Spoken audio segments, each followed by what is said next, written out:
Oh, well hello there, you dry baguette you. Welcome back to Jack. I am that one named Jack. So gorgeous, you can see all of my acne. We haven't looked at some a-holes in a while, so I think it's time to dive on into those booties and just... Oh, well, yeah, that one's definitely not a butthole. That's just someone's face. Okay. Yep. Intros. I don't make sense with them. Am I the a-hole for breaking my promise to my stepkids and abandoning and traumatizing them because I did not want to parent them anymore? I met Will when I was 22. Will was 29, with 2 kids, and had newly been widowed. We had a whirlwind courtship where he introduced me to the kids and got me involved in their lives very early, first few days after I met him. Will said really quickly he was sure I was the one. Not only for himself, but also for his kids. That we'd have an incredible, happy family life. Kinda sounds like he's trying to desperately get you on board into this relationship so he can, lighten the weight of the kids. We got married when I was 23. Will was 30, and his kids were 8 and 6. Our wedding ceremony also included me and the kids making promises to each other, which was Will's idea. Soon, Will shoved all the childcare onto me. I wasn't a stay-at-home spouse. I worked full-time and always have. But he always had reasons for me to do the childcare. Him being sore from doing a physical job, me being better at it since I babysat the kids at this age in the past and he never had, or girl stuff for his daughter, or cooking, or anything. He always had some reason and it ended up always on me.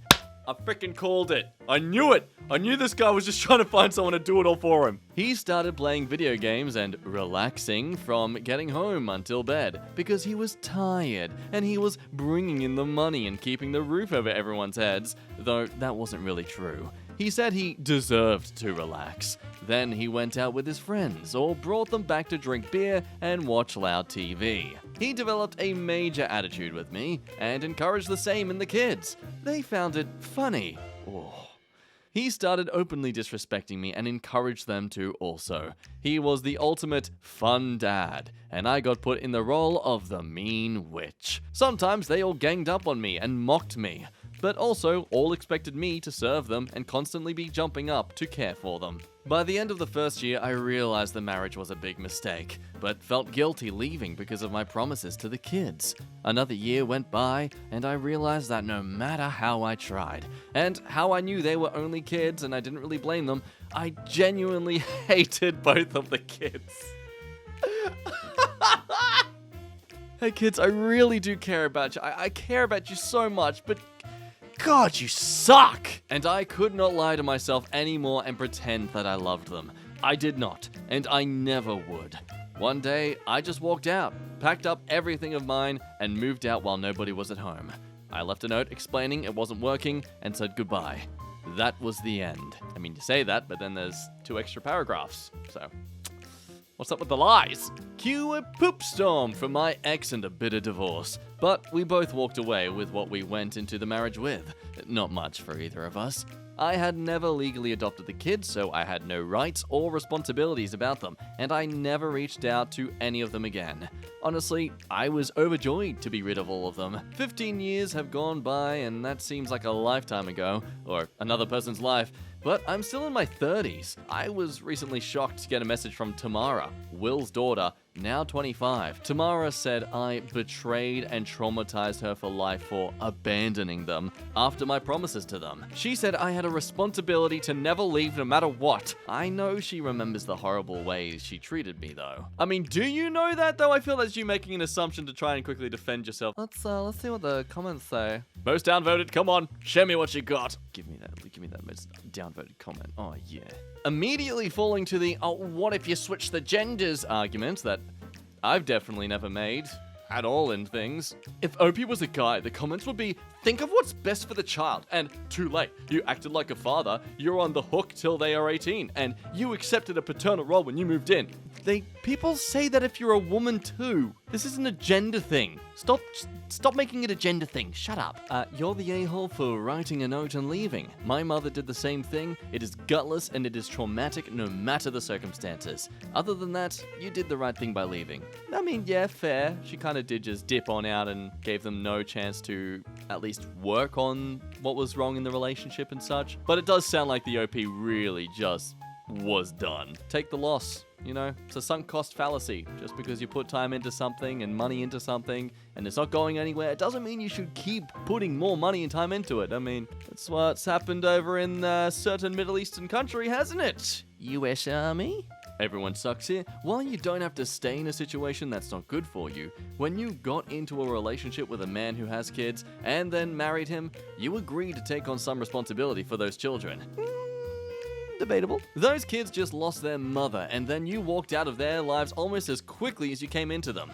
That's painful as hell for a child, especially children that young and extremely cruel. But Will didn't help matters by just shifting everyone onto you either. And if he'd actually decided to be a father and share the burden of childcare and child rearing, maybe the situation would have ended better. The kids also should have treated you better. However, they were also just children and only knew what they'd been taught and emulated the behavior of their father. There's a lot of people that say Natar, obviously in the case of you were sick of the place, sick of the relationship, sick of the people you were around.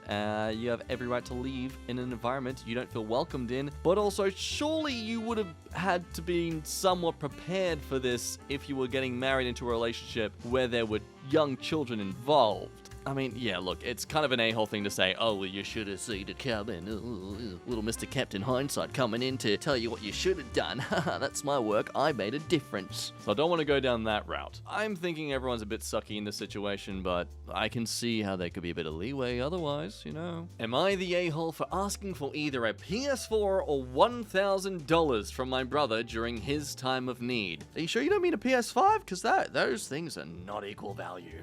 I'm a 19-year-old female and very avidly play video games. To give you an idea of how passionate I am about them, I'm currently going to college for video game development and computer science. Wow! You like a thing, so you're gonna try and get a career in that thing. Oh, man. No, I feel like you're expecting a bigger reaction than that. And most people know that playing video games has become a pretty expensive hobby. So, back when I was a preteen, I received a PS4 as a Christmas gift from my dad. I had to pay for all the games and anything extra, but that's okay. So I bought tons of games and have probably spent nearly $1,000 in games and DLC. All from my own pocket. A few years ago, my older brother, 25-year-old male, started liking video games too. So he began using my PS4 regularly, to the point that he used it more than even I did. We began splitting the prices of games we wanted to play, and it made it easier on both of us doing that. Here's where the issue comes in. My brother had been living at home for a couple years while he went to a community college in our hometown. But a couple of years back, he moved several hours away to attend a different college. When he did that, he took the PS4 with him. Ooh, okay. I can see where you're getting a bit justified here now. I was not made aware of this until he had already moved out.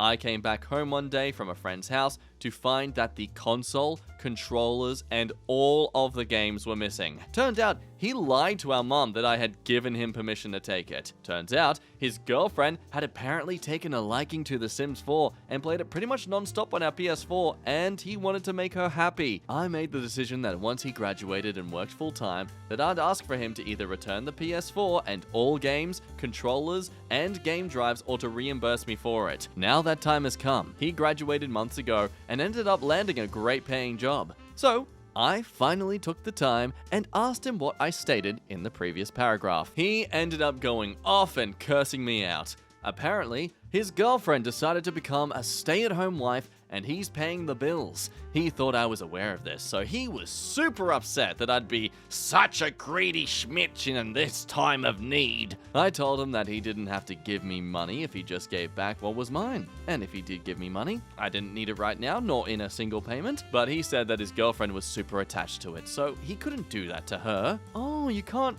take things away from people that they're super attached to? Damn, man. Gosh, if only you thought of doing that in the first place, eh? We argued more before he ended up hanging up and blocking me on everything. The reaction was so extreme that I'm wondering if I was wrong. I didn't realize he was having financial issues, but I guess I should have been more in the know, considering he's family. Oh, looky here, an edit! Ooh, here we go. Juicy. Just found out he lied about the financial hardships. Wow! What a slimy snail. Talked to some family members and found out that the only bills he pays is the electric bill, because he's living in my grandfather's old home. I will be calling from my mum's phone tomorrow to let him know that I'm taking him to a small claims court. Thank you, everyone. Yes! And obviously Natalia right away. He blocked you because he knew he was in the wrong and he can't admit it. There's only one person seeming to disagree with everyone else on Reddit at the moment. Everyone sucks here. This is a 7-year-old piece of equipment y'all are fighting over. You know how, like, old cars can get, right? And, like, they're still very important and valuable. I don't think equipment that is quite expensive really does not warrant you to get antsy over. Am I the a-hole for making my fiancé choose between me and her family? I lost my late wife to breast cancer years ago. I have a 19-year-old son, Chris, who's been through so much ever since his mother's passing. We grew close because of this tragedy, and he's been the most important thing in my life since he was born. I met a wonderful woman, Melanie, 2 years ago, and we got engaged a few months back. We're getting married this month, and already have everything set. Now, onto the issue at hand. My in-laws are extremely conservative. They come from the deep south. They met Chris's boyfriend by chance at our house and were extremely uncomfortable, even though my son's boyfriend is sweet and well-mannered. They acted cold towards him, and Chris and him left dinner early. I spoke with Melanie about it, and she asked me to give them time to adjust since we're a blended family. I was invited by my in-laws to discuss the wedding, and mother-in-law and father-in-law requested that I don't let Chris's boyfriend come to the wedding. It was only a matter of time before that would be brought up. I asked why, and they gave no reason. Just that they were uncomfortable with Chris's boyfriend around. I figured it had to do with their beliefs, and they asked me to please respect that and not argue about it. I decided I wanted to argue about it and told them Chris's boyfriend is invited and will attend my wedding. They attempted to talk to me into using an excuse to uninvite him if I was worried about Chris's reaction, but I refused and told them they have a choice not to attend if they were uncomfortable, and then I left. They blew up Melanie's phone claiming I was excluding them from their daughter's wedding and forcing them out of it and offending them too. Well, she brought it up saying that as their only daughter, her parents want to see her get married, and it wasn't fair for me to tell them not to come. I corrected her and explained they wanted me to uninvite Chris's boyfriend to my wedding. She said Chris and his boyfriend are nice, but asked me to consider, and was sure Chris's boyfriend will understand since her parents seem to not want to let it go. How do the grandparents not see the hypocrisy here? Her parents want to see her get married, and it wasn't fair for me to tell them not to come. That is what they're literally telling Chris's partner to do. Or to not do. You can't pick and choose your freaking freedoms. I flipped out and told her that either her family respect me and my son and his boyfriend, or they won't be able to come to the wedding. She said she could talk to Chris and his boyfriend, but I said no. She said I was putting her in a hard place and making her choose between me and her family, which isn't the way to solve this conflict, and I was acting like she has no say. I asked if she agreed with them. She said no, but thought Chris not bringing his boyfriend will be easier than the grief she gets if her parents are uninvited. We're still arguing about it, and she's still saying I'm making her choose between me and her family, knowing how they are, even though she disagrees with them. Personally, I don't think you're excluding her parents, you're excluding their religious views. You know, usually we'll say like, oh, don't put ultimatums on relationships, that's the stupidest thing to do. But I feel like this one kind of does warrant an ultimatum in that sense of, you're welcome to come to the wedding, you're not welcome to bring your religious bigotry to it as well. Let's find the worst comment though. Come on, let's join me finding the least voted comment. No a-holes here. She thinks it's more important for her parents to see their daughter get married than it is for your son to attend his father's wedding with his boyfriend. You think her parents can accept that not all relationships are heterosexual or monogamous, and that you won't exclude your son's boyfriend from your wedding. I agree with you, but if this is the start of her telling you that her parents' comfort is more important than the relationship you have with your son and his current partner, this needs to be resolved by the two of you before the wedding. It's not as extreme as I was hoping for it to be, I'll be honest. I was hoping at least some sort of phobia. Come on, guys. What's going on, internet? What are you doing being so civil today? I'm curious more so how exactly the fiancé, the woman, can get out of this with a justification that isn't easily contradicted by being the same justification on the OP side. Like, she's being forced to choose between, you know, your son and her parents, but you're also being forced to choose words. You're also being forced to choose between your son and her parents. I mean, personally, I think it all starts with the people who started the problem in the first place, which is her parents and their religious views. Do you really think this is going to stop after the wedding? I mean, ultimately, I do think this is up to your wife. Well, wife-to-be, possibly. Maybe not at this point. Anyway, next ramble. Am I the a-hole for jokingly correcting my co-worker's wife? Ooh, I hope you're not a man. I'm a 26-year-old female. Oh, there we go. Okay, that's all good then. Not as sexist. Have worked with my co-worker, Josh, a 29-year-old, for about 6 years. We spend 12 to 15-hour shifts together, 5 to 6 days out of the week, and we've gotten to know each other pretty well. He even invited me to his wedding and his daughter's first birthday. I'd say we're pretty close. He's voiced some grievances about his marriage and home life with me, and I've done the same. This recent past week, he invited me and some other co-workers to a dinner at his house as a going-away party. He's leaving our district to take a better position in the company. His wife was talking about how happy she is he's moving up in his career and how they always talk about how he wants to do more. The conversation rolled into her talking about how they're so close and that he's practically his best friend and no one could ever know him better. I laughed, since I spend the most time with him on paper, and asked if she knew what he had for lunch the other day. She chuckled and said, "Spaghetti." She was right, and I laughed it off. Everyone appeared to be uncomfortable, and she once again reiterated they knew each other best. I laughed and told her I spent more time with him than her. It's crazy how she knew so much. That night continued, but this past 2 days, Josh hasn't spoken to me, and when I asked him if I'd done something wrong, he told me my behavior at dinner was rude and unfair to him and his wife. He hasn't spoken to me after this, and I'm wondering if I truly am in the wrong. This is 100% one of those stories where we need to see what it was like on the receiving end of all of this. Yeah, you could have just been joking around, but I mean, there are literally so many people out there that's term of joking around can be literally like punching each other in the face. There's a lot of AITAs, but let's see if there's any little golds in the bottom. Scrolling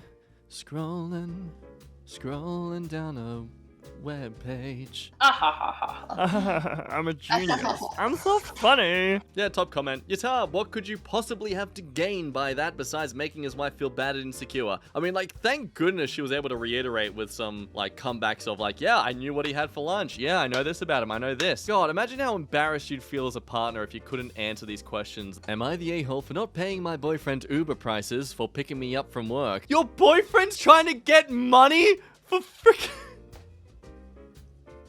Oh, damn! He should be paying you an OnlyFans subscription fee if you were sending him any nudes then. I'm temporarily working somewhere else. It is £20 to get an Uber home.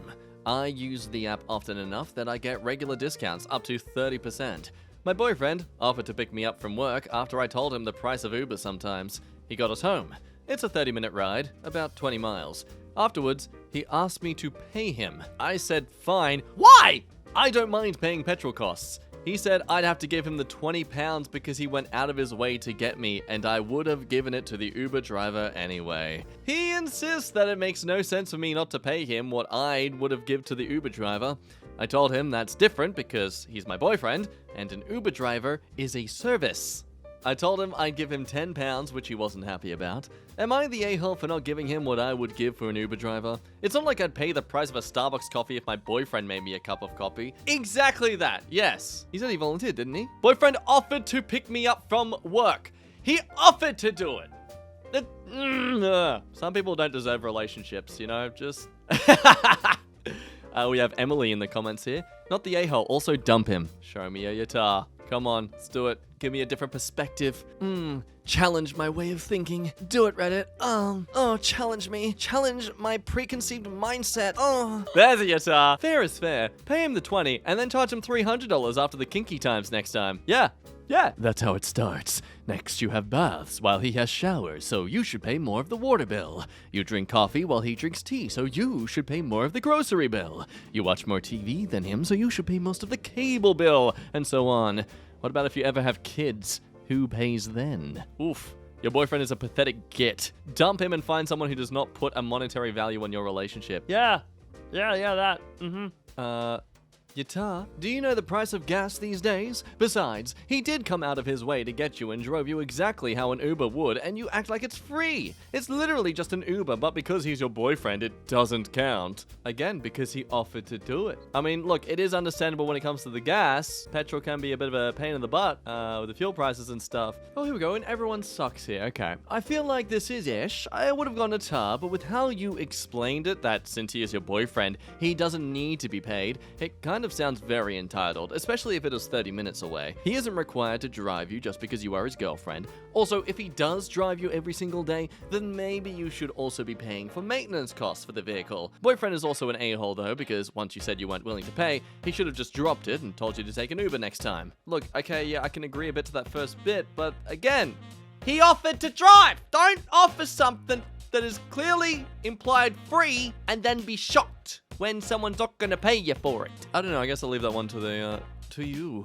dear viewer. Do you justify someone getting paid despite the relationship you have with them? I feel like if this guy had a business with Uber, then look, okay, maybe I can see it somewhat there, but I don't know, I feel when it's a relationship and when you offer to help someone, yeah, nah, you don't get to do this whole pay me schmick. Well, folks, I think we're going to end things there for now. I hope you had some fun, learnt a few lessons along the way, such as, you know, sometimes it's okay to commit murder. What, you didn't remember that story? Oh, okay. Well, maybe I didn't teach it as thoroughly as I was hoping to. Slap that like button with your left booty cheek, and if you're new to the channel, well, why not subscribe as well? Join my family. Come on. Come on! My name has been Jack. You have been a lovely person to ramble with today, and I look forward to doing it again soon. Bye-bye.